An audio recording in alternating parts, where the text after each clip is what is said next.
Before we get into it, I want to make sure to tell you to stick around until the very end because I've got a bonus for you. Meghan Markle is reportedly planning to do a tell-all memoir. I guess you could call it Spare 2.0. So make sure you do not dare skip through this video because you're going to want to hear it. It is spicy. It's about the royal family. And when I first heard about it, I'm like, how many pages can it be? Like 5? What is it, like a little brochure? She hasn't been in the royal family long enough.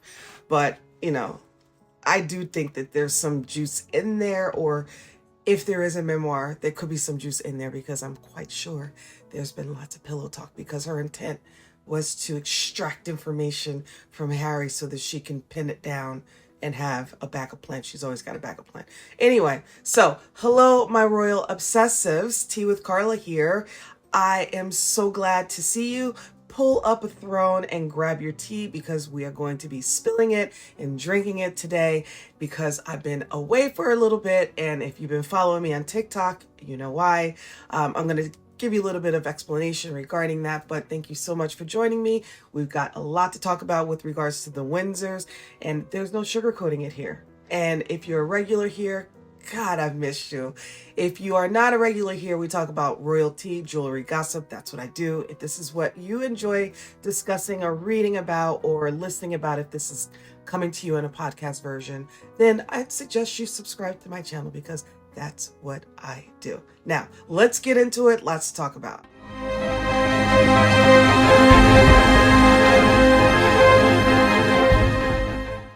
I owe you the tea on my hiatus. If you've been following me on TikTok, then you would know because I've been doing lives and I've mentioned what it is. So here on YouTube, I'm going to explain that my hiatus is a good hiatus. I know I'm not consistent anyway, but there was a reason, a really good reason. I got a new job and I'm moving simultaneously. So I got a lot of that going on. So the new job is amazing and it's been sucking up my days. Lots of training, lots of travel. And so I haven't really been around. The only thing I could have been doing was the lives, and I've been taking advantage of that and connecting with you over there. So if you're not following me on TikTok, it's the same. Tea with Carla. See you there. Thank you so much. Anyway, so we're going to talk about God, this video is going to be maybe a little longer than usual because I'm like talking about a bunch of things into one. And we're talking about Australia. We're going to be talking about Meghan Markle and the children and how she's promoting them, her business, a couple of things smashed into one episode. So when I say pull up a throne and grab your tea because we are going to be spilling and drinking. So let's go. Australia alone gave us enough material and content for a mini-series. I kid you not. So while I was busy adulting here in America, looking from the sidelines, wishing I can jump in, but I was just way too busy to be doing videos because, like I said, it was the new job, moving, or at least finding a place and all of that stuff. I really just couldn't jump in because this requires research and all of that stuff. I just didn't have the time. But buckle up, pour your tea, this one's strong. All right. Meghan's Her Best Life Retreat was organized by Gemma O'Neill's company Besties at Intercontinental in Coogee, Australia. And it was a 5-star hotel, ocean views, wellness vibes, supposed to be a spa, networking, yoga, all of that good stuff. Sounds amazing. Really does. Meghan was supposed to be the headline act where she spoke and had conversation with the people, and it was not exactly what everyone expected. It was a lot, actually, a lot less, I should say. So let's talk money because these people paid ka-ching. The standard ticket was $26.99 Australian. For that, you shared a hotel room with a stranger. VIP was $31.99, which was a private room and a group photo with Meghan. The standard ticket holder who also wanted a photo, well, you could fork over another $300 and then you'd be able to get a photo with Meghan, but there were no phones allowed. Of course, do we expect anything less from Meghan?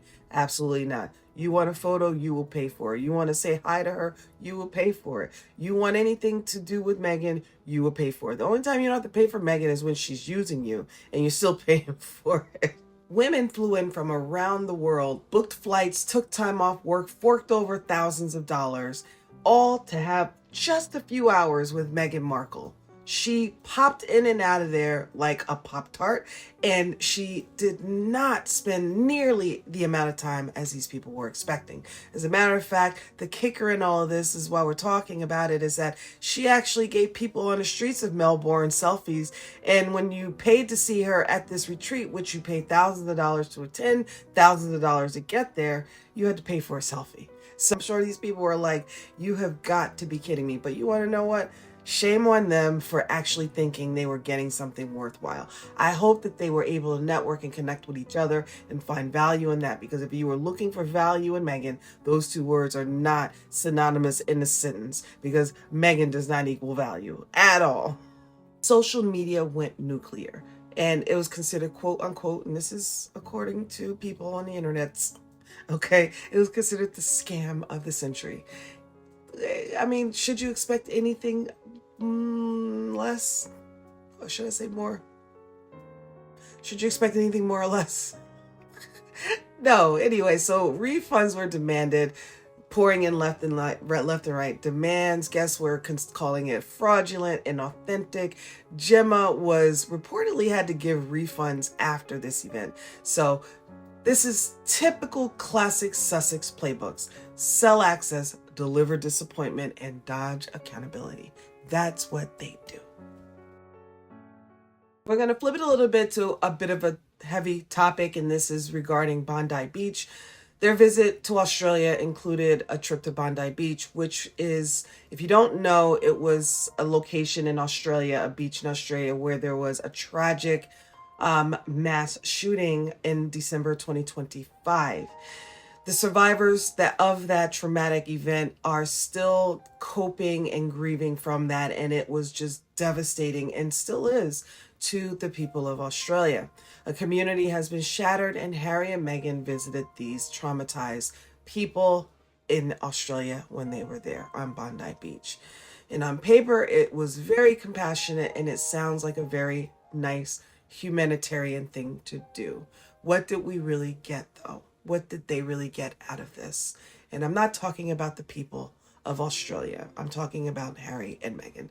Meghan's fit was then found on an AI website called One Off, a $4,000 ensemble, and how you can shop this look. It was disgusting.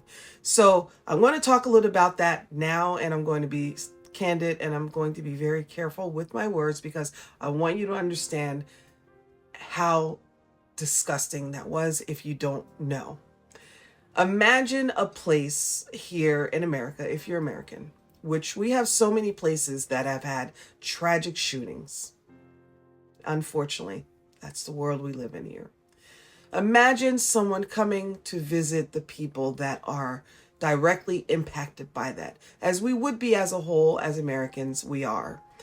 But people that were directly impacted by that, and this person who has this influence brings a camera crew and wears an outfit. And as she's talking and trying to look as if she cares, the outfit that she's wearing is being promoted with backlinks to how you can buy this outfit.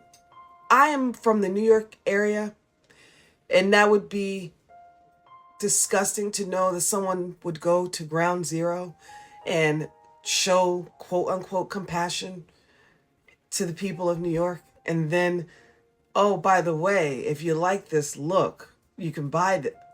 That's what it is like to me. That's what it's like to me. First of all, cameras didn't belong there. If you want to go talk to the people of Bondi Beach that were traumatized and present, the survivors, or even the people that were impacted by that, go talk to them. We don't need to see it. If you really want us to know that you've done that, post it after. Just put like Meghan's good for that. She's got to announce everything she does. So you could still announce that. But it didn't have to be us seeing this ridiculous scene of you walking on the beach with security and people running, and you in your outfit looking like you're on your way down to like some Nautica event and beach party. And then you have the nerve to tell people where they can buy it. It's been since taken down. But that right there is senseless. Makes me wonder who her PR team is. Makes me wonder Does she think? Because even if my PR team came to me with that, I would not want that. If I'm going to visit people that have been traumatized by something, I don't need cameras for that. Let me just go. You don't need to report that. Let me just do. But no, Meghan has to be seen, heard, shown. You have to see the video. And then if you like the way she looked, you can absolutely buy her trauma outfit. That's the vibe. That's what it looked like. That's what it was. And that's disgusting. That's why so many people have been turned off by that Australia trip alone. It was horrible. Oh my goodness. The backlash was immediate. It was sickening. People were disgusted by it. They used the word crass, which I agree with that, to try to profit off of that tragedy, which is where a lot of this Australia trip, in my mind, went to the left. Because why on earth would you even think that was a good idea? I don't know. It bothers me because I have encountered, like I said, I live in the New York area. So 9/11, which was so long ago. Actually, I did know two people. I went to high school with one person. Didn't know that person very well in high school, but to know that you know someone that you went to school with that perished in that. And then I actually had a broker that I dealt with on a regular basis that perished in that. And I didn't know that until after the fact, because I remember after we were trying to get back to normal, whatever that new normal was after 9/11, it was many months after when, I was going through my book of business and I had realized I hadn't heard from this person, this broker that used to always call me and was just relentless in getting his clients their needs and everything they needed from me. And I had remembered, I hadn't heard from him in a while, so let me give him a call. But life was upside down because everybody was kind of all over the place trying to piece their lives back together, and I could never get through. I left message after message, and I remembered I had sent a fax and got nothing. Yeah, fax. I know I dated myself, but it's the truth. It's the truth.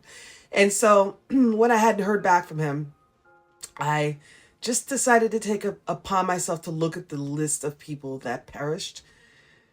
And I saw his name.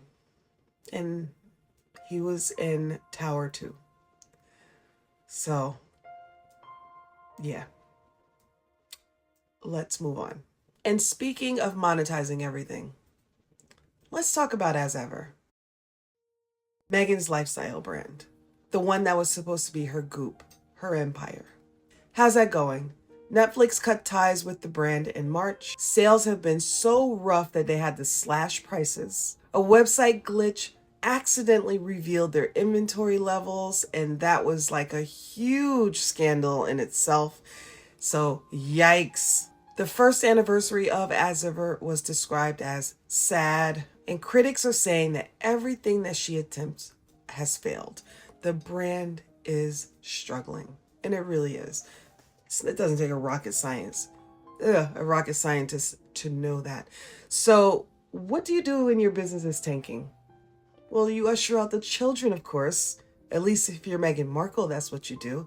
A part of me even believes that's the reason why she had those children, is so that she can use them to monetize off of them. And here she is, whenever she finds herself under public scrutiny, the children comes in front as if they are a shield. Don't talk about me. These are my children. They're kids. We want privacy, but here they are so that you don't attack me because I can't handle any criticism. That's what it sounds like to me. Poor kids. I really feel sorry for them in that sense. But anyway, Meghan has dropped her Mother's Day collection. 2 candles, $64, candle number 506 and candle number 604. And the candles are named after her children's birthdays. Yeah, the one that wants privacy. The person that wants to not include her children or have you know anything or see them or know what they look like has now told you their names, which you know, and their birth dates. Makes sense. Anyway, the product is described literally as a reference of Prince Archie and Princess Lilibet Diana, their royal titles, of course, to sell these candles. Yeah, that's exactly what I want for Mother's Day. I want to buy a candle that reminds Meghan Markle of her children with their royal titles, with their birthdays on it. That makes perfect sense. Not. Now, in my mind, I would think that something that would make sense is she could have done maybe much earlier. You can actually have, like, for instance, I'm going to use this as an example. Tea. You can actually buy different teas and create them on your own. And like, there's this place that used to exist. It was called Tavana. I wish that they were, they're still around. I think Starbucks bought them out. But anyway, you were able to create your own flavor tea when you went into those tea shops. And you can do like strawberry, rooibos, hibiscus, whatever you wanted, and you create your own tea. I would think that for Mother's Day, if you had scents that were available, that you would take pre-orders of people that would tell you which scents they want. The kids can create the candles for their parents to give their parents, I don't know, just something else. Just who the hell wants Meghan's kids' birthdays and scents that reminds Meghan of her? Who wants that for Mother's Day? It's the stupidest thing I've ever heard. It just it's just senseless. And let's keep in mind that Harry at the same time spent years going in and out of court, high court over in the UK, fighting for security because he wanted privacy and thinks that he needs security, all while his wife is exploiting their children all over the internet.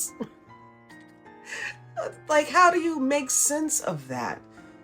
How do you make sense of that? If you don't want people to have anything to know about your children, you don't do that. That's just simple stuff. Simple. And this is why it is so difficult to take them seriously. The Australia retreat, Bondi Beach, the candles, every appearance, every product, every cause is a transaction for them. The compassion is a costume, the privacy is selective, and at the end of the day, the real goal, their real goal, is the brand. And don't think for a second that the brand is as ever. No, that's just a product. The brand is Meghan. Everything Meghan. That's what her brand should be called. Everything Meghan. That actually might even sell more, to be perfectly honest. They want to undermine the royal family constantly, the one that they need desperately to associate with so that they can peddle their product.